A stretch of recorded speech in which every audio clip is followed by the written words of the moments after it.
Yes, guys, welcome back to yet another video on the YouTube channel. I just, I don't know where to start. Why? Just,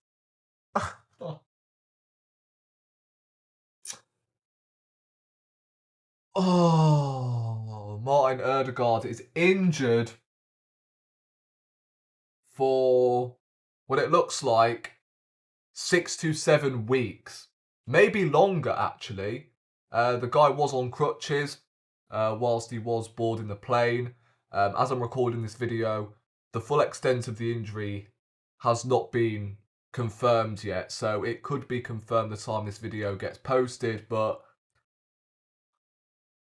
where do we go from here?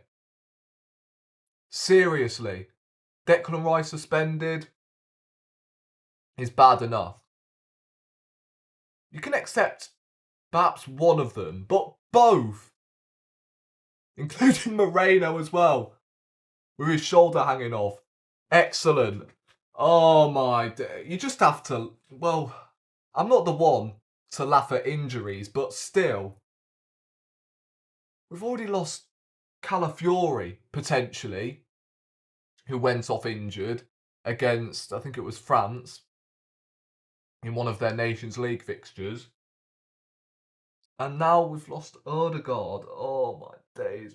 And we've still got players who are doubtful for that game against Tottenham in 5 days' time as well.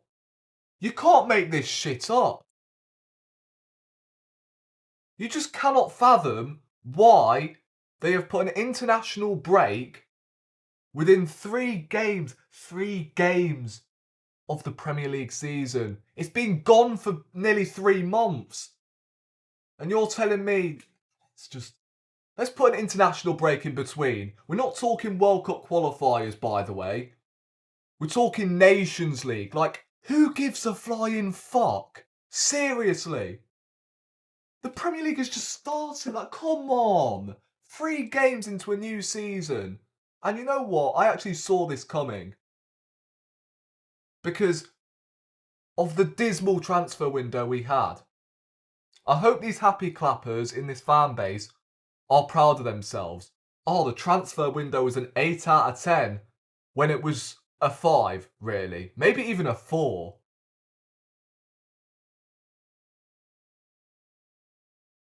Say no more. Like, seriously, we didn't get a striker. We didn't get a number 10 in case Ødegaard does break down. Moreno's fucking injured already. Like, come on. Like, really?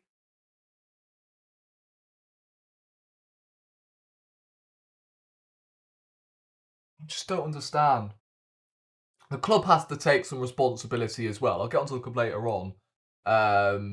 With this like Ødegaard situation and the international break playing a huge part as well. It's obviously not just the international break that has ruined our players. It's the club as well. Like, let's be brutally honest here. Bloody keyboard by accident. It's the club's responsibility as well. That's what I'm trying to say. It's the club's responsibility for not protecting our senior players. And oh my days, God forbid, Saka doesn't get injured. I swear, if Saka gets injured, or if Saka plays tonight, England are playing who, like Finland? I don't know. But yeah, I'm telling you, obviously Declan Rice is suspended. The Tottenham game at the weekend. But still, he picks up an injury whilst on a suspension. Oh my God, and Saka, we are bones in that position as well. So, oh my days. I'm fuming. But at least though, we've got 7 left backs to fill in. Calafiori getting injured. Although it sucks because it's a new signing. We've not seen a whole lot of him yet. But we got Timber to play there, and he's fine. But fucking Declan Rice and Ødegaard fucking suspended as well. Like, who are we going to play? Obviously, we loaned out Fabio Vieira. Now, I'm not the biggest Fabio Vieira fan, but surely, like, you loan him out with no obligation to buy what it's called nowadays. Surely you bring in someone else. It doesn't matter if they're not good enough. You sell someone, you replace them. It's not rocket science, and we didn't do that. Oh, but there's no replacements out there. Really? Olmo's available for 60 million. Eze. Javi Simmons as well. Like, come on. Surely we could have got one of them free, even on a loan deal.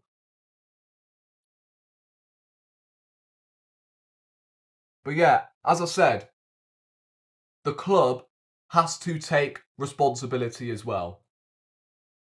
We have to be protecting our players better than this. Why are we always playing Mr. Nice Guy with our players every single time? You look at Palmer at Chelsea. He got pulled out of the England squad because Chelsea didn't want to take any risks because he's out injured. Their team is fucked, quite literally. Foden is the same. I know he's barely played so far this season for Man City, but it's evident that he's been trying to get himself back up to fitness. So what did Man City do? They pulled him away from England so he can train alone at Manchester City. I don't know. Ollie Watkins as well. I swear he got pulled out due to fact Aston Villa didn't want to take any risks. So why are we not doing the same with our bloody players? Next international break, mother's life. We should be on what 15 different phone calls. Our players have food poisoning. They can't turn up for international duty. It's as simple as that. Do not let our players go on international duty. And if Ødegaard is out for more than 8 to 9 weeks, then we are in turmoil. I mean, to finish off this video, I will quickly discuss like what we're going to do against Tottenham. We're going to have to bring Jack Wilshere out of retirement at this rate. He's still 32. He could do a job, surely. Arteta's going to have to... he's going to have to move over to a player-manager role. He's, 42? We'll have to play him in our... We'll have to play him in our... We'll have to play him in our midfield. Edu, get your boots on, son. You... Oh, Jesus Christ. Oh...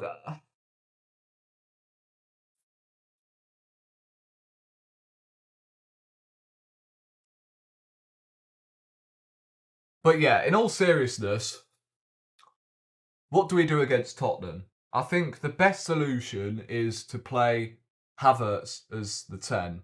I think that's what's going to happen. I just don't see Arteta throwing Wineri into the deep end, especially with this sort of game, the intensity of it. Yes, he's a Hale End boy and he knows all about the North London derby, but again, it's too early for him.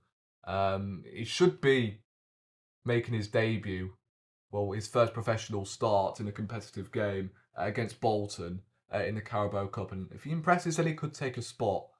He could take that number 10 spot, should I say. So, yeah, I reckon Havertz will play as that number 10 role.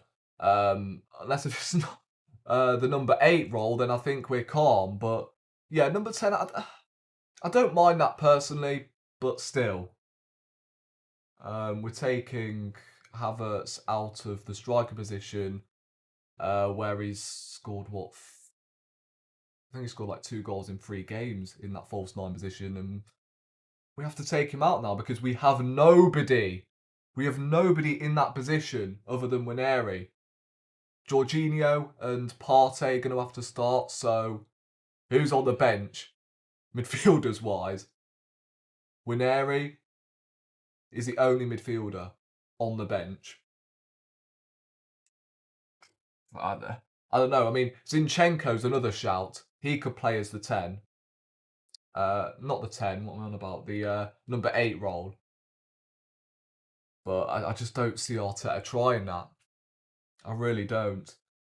And then I think the front three will have to be Saka, Martinelli and Trossard, which on paper is a decent front three. Like, that front three has worked in the past, but the midfield, like, what is the point? What's the point having all of these attacking players when you have no midfielders? It's just, oh, pray for us this weekend. Honest to God. I mean, you could make a strong case that Sterling will make his debut at the weekend. And I've got a feeling he might play Sterling on the left-hand side and then Trossard perhaps through the middle. I don't know. Let me know in the comment section what you would do against Tottenham at the in the North London derby. To make matters worse, I've got a feeling that Ødegaard's going to be missing the Man City game as well, away from home. I don't know. The fact he went on international duty in the first place. This obviously isn't down to Ødegaard, because who wouldn't want to represent their country? It's also down to the club for escorting him out of Norway, so he's protected. The same with Saka as well. He shouldn't be playing tonight. So, I'm livid. I mean, the warning signs were surely there against Brighton when he was in that 50-50 and he got injured. And for the rest of the game, he wasn't looking right.